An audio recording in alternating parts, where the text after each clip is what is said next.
Hi everyone, welcome back to the sessions on the complex tax environment. A very strong prerequisite to this particular series is looking at the simple tax environment video which we did just before that. So let's just take a plunge. Now, so far, what we've done in simple tax environment is we have looked at two types of taxations in a portfolio, wherein one was the annual taxation, where tax was paid every year, and at maturity, whatever you got was a after-tax portfolio value. The second category that you looked at is that the tax was deferred until maturity, and we had some comparisons that this particular type of taxation gives you a little higher value compared to the values that you get if you are paid annual tax. But the point there was that there was a single source of income. There, I mean, the let's say either there was a capital gain or there was a dividend income or so on and so forth, but there was never a situation where you had a dividend plus interest plus capital gain, maybe realized and unrealized, all coming together in context of these two types of taxation pattern. So let's just open up the environment to these aspects as well and see how does the different portfolios behave. Now let's talk about the first case, which is without the unrealized gain. Now this is typically a case. I've taken a very simple case here, where the total return that is being earned every year, let's say 10% here, is the overall return, which comprises in turn of different sources. So we'll read through the slides in a while, but let me just kind of pick up the case so that you can identify the problem. Now it generates 20% of this return. So out of this 10%, 2% at a total portfolio level comes from the dividends. 30% of this 10%, which means 3%, is generated from the interest, and the balance 50%, which is 5%, is your realized capital gains. So that means there are three different sources of income. Now, what makes life a little difficult is that the taxation on each of these types is different. In a simple tax environment, we always had cases where the taxations were flat. I mean, all the sources of income were taxed at the same rate. Now here the challenge is going to be a little uphill, because you will have to look at the individual tax rates for each of the sources of income. The ask, on the other hand, the deliverable, on the other hand, from the student expected is exactly the same, which is the effective after-tax return that you would be earning from these sources. Now, I want you to note a point very carefully, that your total percentage of this 10% of the overall return is comprising of 20 plus 30 plus 50. That means 100% of the ingredients are given, which means that there is no unrealized gain stroke loss that you have, and that's what comprise case 1 for me. Alright, so let's take a commonsensical approach, and that's exactly what I have told you to take in your simple tax environment. There have been complicated formulas, but I've always told you to be very, very commonsensical, and let's do it again by the same thing. Now, if I look at it, out of the total portfolio value of 10,000, 10%, which is the total return of $1,000, have been achieved, which has been divided into three particular sources to the extent of $200, $300, and $500. Now these are all your dividend, your interest, and capital gain. Each of these have a different tax rate. So dividend is taxed at 20%, interests are taxed at 30%, while the capital gain, the realized ones, are taxed at 15%, which gives me the total tax that I need to pay to the government in that particular year. So that said, I would be paying $40 as the taxes on dividend, I would be paying $90 as taxes on the interest, and I would be paying $75 as taxes on the capital gain. So to speak, the total tax becomes equal to 205. So that's my tax payment. Now coming back to my basic structure, out of the total pre-tax return, I have paid 205. That means 795 is my after-tax dollar return on a portfolio of 10,000, which gives me 7.95% as my after tax return value. So the answer is the portfolio's expected effective after tax return is going to be 7.95%. And again, I haven't used any formula. It's a pure commonsensical thing. With the blue font is what is written as the incomes, with the red font is written as the tax percentage, and this is the tax payment in the dollar terms, and that's exactly what I've used. Now, honestly speaking, I could do the same thing by the formula as well, and I'll tell you why am I asking you to do it. For the first time I'm bringing any particular formula to you. I've been a critique of these complicated formulas all throughout, but I would be needing you to apply the formula at some stage or the other, okay, in this particular session.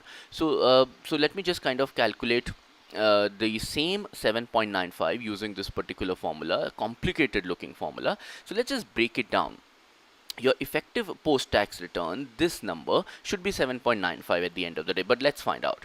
Now this return is a pre-tax return, so you get 10% here, okay, and this bracket is something which needs to be understood well. Now PITI is basically the proportion of the interest. How much is a proportion of the interest? 30%, which is 0.3 multiplied by the tax rate, which is 30%, which is again 0.3. Similarly, this dividend is 0.2 multiplied by 0.2, and this capital gain is 0.5. The proportion of the total return, PRG stands for proportion of the total return from the capital gain, and TCG stands for the tax rate, which is 0.15. Now if I solve for this particular bracket, this entire bracket, I get a number of 1 minus 0.205, which essentially is equal to 0.795, and when you multiply this 0.795 by this 10%, you're going to get 7.95 10%. Now the key here is not to be lost in the formula, but to understand what do we mean by this this particular portion. 0.205 is the portion,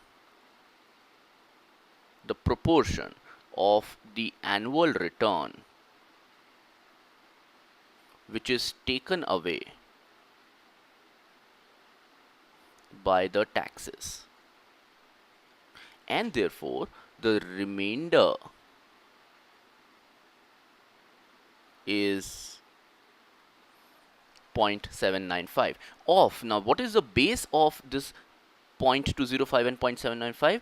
The base for both A and B here is the annual return. It is the annual return, it is not the portfolio. So what portion of the return is taken away as taxes? It is 20.5, and therefore what is remaining with me as in portfolio ready for reinvestment for the next year is 79.5. So the total increase in the portfolio was 10%, of which only 79.5% would be there with me, which means 7.95% of the total portfolio is what I would earn at a post-tax level. So that was my first case, the complex tax environment. I don't know whether you'd call this as a complex environment, which is pretty commonsensical approach from a perspective that you look at it. Let's now talk about, before getting on to the second case where I'm going to bring in the unrealized capital gain as well, let me just do a very quick recall of something that you've already done in your the simple tax environment, and this tax this is something that I would like to do it a little hurried way, because this is absolutely the same slide, absolutely the same example that you've done. So here was a case where the initial portfolio value of 50,000 was earning 12%. There was no other tax except the unrealized capital gain, which after 10 years was sold, and then finally you had to pay a tax of 25% on the capital gain. So herein your 50,000 portfolio was earning 12%, so it became this much, which is equal to, so this is the portfolio value before tax, 155,293. Therefore the gain that you had made is this number less 50,000 is equal to 105,293, and the tax that you got to pay at the rate of 25% is going to be 0.25 multiplied by this number is equal to 26,323, and therefore the value of the portfolio after tax is going to be 155,293 less 26,323 is 128,970.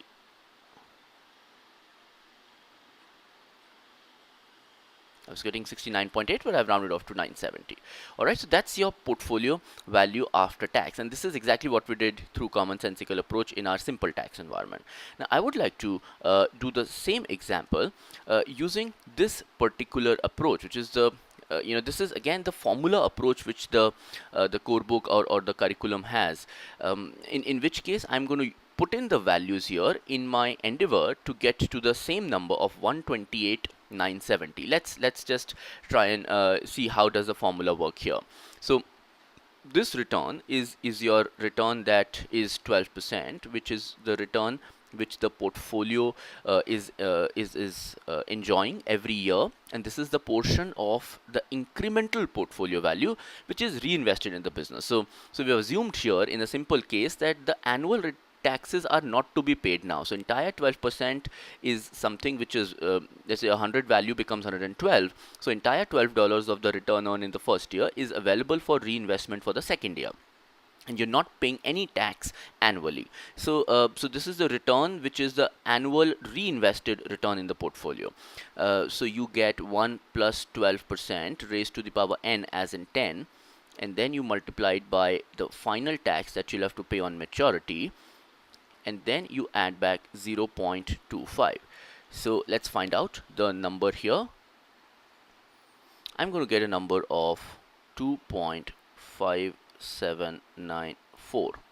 Now this number needs to be interpreted carefully. This is the factor, this is only a multiple which denotes the relationship between the value of portfolio at T0 and the value of portfolio at T10 after tax. So if let's say your value was 50,000, you got to multiply it by this number 2.5794. Let's see how much do we get into 50,000. I'm going to get 128,970. All I'm trying to say is, whenever you look at a formula like this, please do not be confused, do not be surprised, do not be shocked. All we are trying to do is this commonsensical approach. We are trying to basically tax a portfolio not annually but at the end of the maturity. And another important point that I want you to highlight is this R. What is this R? This return is the final return which is ready for reinvestment in the second year. So if let's say out of this 12%, I'm hypothetically taking, if out of this 12%, let's say the government says you got to pay 2% tax and it's only 10% which will be available for return for the next year, then I would understand the situation as that this is your annual tax in addition to your capital gain tax that you'll have to pay at maturity, and this must be your pre-tax annual return. Okay, in this case, in this particular case, this has been borrowed from a simple tax environment wherein both the situations never arose together. So either it was an annual taxation structure or it was the deferred taxation structure. Both never happened together in that case.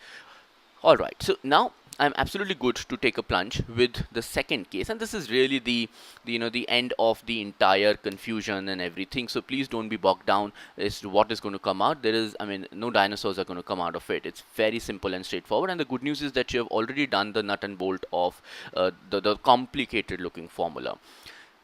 What is the case is? The case is pretty similar. The overall return remains 10%. 10,000 was a portfolio value. The average is 10%. The point here now this time is that the 20% of this return comes from dividend, 30% of the return comes from interest, pretty similar to last time, and not 50 but 40% come from realized capital gain, which tells me that 10% must be coming from some other source, and we have mentioned all other sources. What we are left with is the unrealized gain this time. That means that every year the portfolio is also incurring certain unrealized gains. The taxes on each types of returns are, so this stands for the dividend, this stands for the interest, and this stands for the capital gain, which means your unrealized capital gains every year is not going to be taxed, which is typically the case with the tax regime. So how would a portfolio behave in such a case where the unrealized gains are not being taxed? Now here is a case. You have not only the unrealized gains, you also have a situation where there are certain annual taxes that you have to pay, which are these, which is going to reduce the return which is available for the investment. So this R that you would find here is this time not going to be 12%. It is going to be much lower than that. Let's see what that number would be. So that's the complicacy that the world is worried about. So this combination is the worst that it can get to, but we are going to talk about it in absolutely in a methodical fashion. So you're going to face a complicated formula like this. This is the point number 3, is really the final frontier.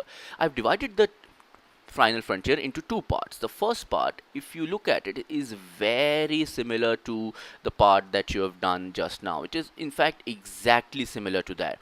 The two small changes: the rate that you see here, in a simple tax environment, is the rate that you earn annually, and you don't have to pay tax on that annually. Now here in the complex tax environment, this rate is going to change.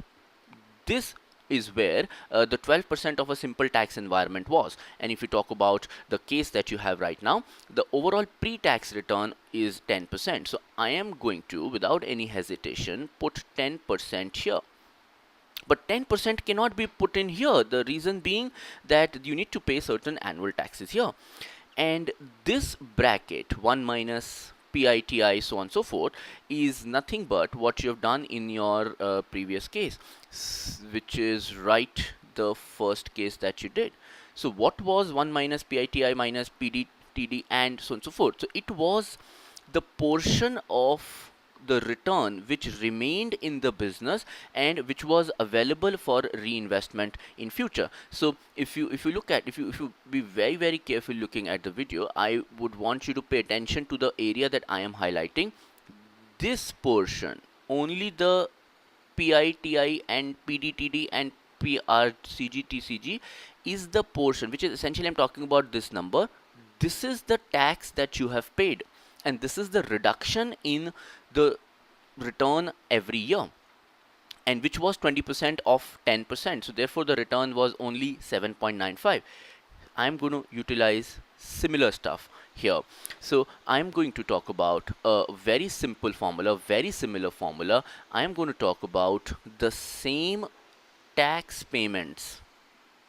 I'm going to talk about the same tax payments, and mind it, these are annual tax payments, which are going to reduce my annual return which is available for reinvestment in the portfolio. Which means to say that the bracket that you see overall, now I'm highlighting the entire bracket, the bracket that you see overall is again the remainder return which is available for investment in the next year, in each of these years for my portfolio holding. Do you see that the unrealized gain does not find a mention here? It's only the tax on interest, tax on dividends, and tax on capital gain. The reason is, in most of the regimes, in maximum regimes, the unrealized capital gains are generally not taxed. As a matter of fact, the tax payment on that is 0. And as a matter of that, I could have written P unrealized gain multiplied by tax unrealized gain, but then since the proportion would have been 10% and the tax percentage would have been 0, and therefore this entire thing would have become 0. So there is no point writing that stuff. Alright, so I just kind of cleaned the board a bit. So let's just try and put in the values in point number 1, because the value from point number 1 is going to give us that effective rate which is available for reinvestment every year, which is I'm going to put here in. Now, the second change that this formula is going to see after looking at a modified return, a post-tax return, is the revised rate of taxation. Since now this time there will be an after tax, there will be some unrealized capital gain as well, which has not been taxed during the year. I'll have to calculate the average or an effective rate on the entire capital gain. Now this tax is on the realized capital gain as well as on unrealized capital gain. So this is the effective rate, so to speak. It's sort of a weighted average, and we realize that this t% is is going to be much lower than this tax on the capital gain. So in my case that we had, the tax on capital gain was 15%. So let's just find out how much this rate comes out to be. And then finally, we are going to apply the figures and find out the final answer. Okay, so let's go step by step. Let's go step by step onto this particular case. Now, taking the values from the case and putting it in the formulas, first let's calculate that this 10% is not available for reinvestment every year. I have to pay tax on certain realized incomes. So 20%, 0.2 into 0.2. Then it is going to be 0.3 into 0.3, and then 0.4. 40% is part of the capital gain, realized capital gain, which is taxed at 0.15. So the total tax charge or the tax withdrawal is equal to 19%, 0.19, 1 minus, which gives you a number of 81, 0.81 of whatever is the before tax return.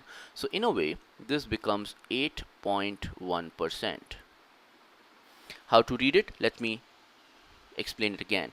19% of the before tax return is given as taxes in different forms, so that only 81% of the return is available for reinvestment in the portfolio for the future years. So I get a number of 8.1% here. Alright, so that's the first step, which means that there is 19% of the tax withdrawal. That means 81% of the portion is available for reinvestment. Let's pick up the average or the effective rate of taxes. The tax on capital gain is 15%, and which is written right here.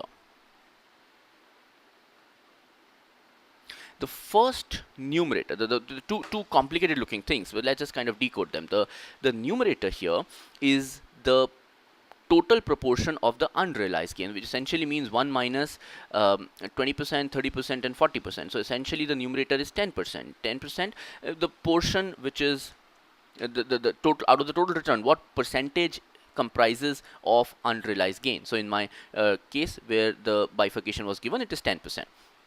And the denominator here is essentially this particular bracket, which means that what portion of the return is available for reinvestment in the next year, which is coming as 81% or 0.81. So I get a weighted average rate on the entire capital gain, because not entire capital gain is taxed at 15%. There are certain gains which are taxed, which are realized, and the balance portion is unrealized. So we get a number of as 1.85%. So in a way, you have to understand that 40% is being taxed at 40% of the total return is being taxed at 15%, 10% is being taxed at 0%. What we're trying to find out is a weighted average kind of a return over the lifetime. Okay, so the weighted average, the effective rate of tax is coming as 1.85, which is what I'm going to apply here, 1.85%, and here 1.85%. And the last thing here in this formula, which we kind of didn't discuss before, is basically the difference in the cost basis value. So let me just explain this again. This B factor is the ratio of the cost basis upon the current value. So in one of the cases that you've done, that although the value of the portfolio was 50, where we will take the value as 45, which makes 5,000 additionally taxable at the rate of capital gain. So that if so, then that factor also comes with as an additional tax payment, so it reduces your overall future value. But if nothing is mentioned, the cost basis is not mentioned, B is always equal to 1, which makes this portion, the yellow portion, equals to 0. So let's just find out how much is the future value.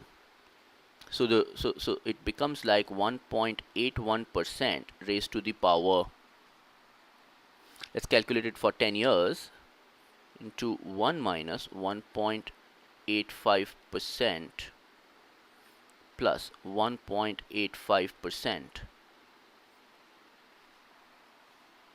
is equal to 2.1572.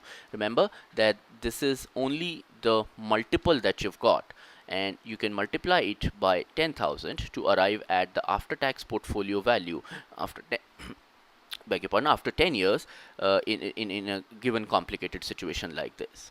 All right, so I hope that this issue with the unrealized capital gain is clear. I'm going back to the nut and bolt.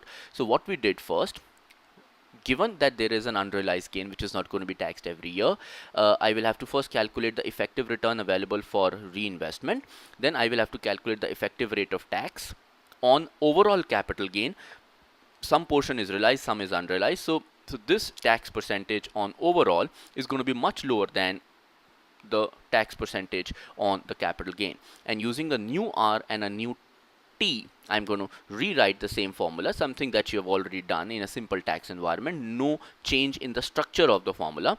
It's just that if the cost base is there, then I will have to pay an extra tax. In case nothing is mentioned, I assume it to be 0. All right, so I stopped this particular. I understand that it's been a pretty longer video. I'm left with the accruals, which I'll do immediately after that. So I wish you all the best. Clear the confusion right now. Reach out to us in case you have any problems. Cheers. Thank you.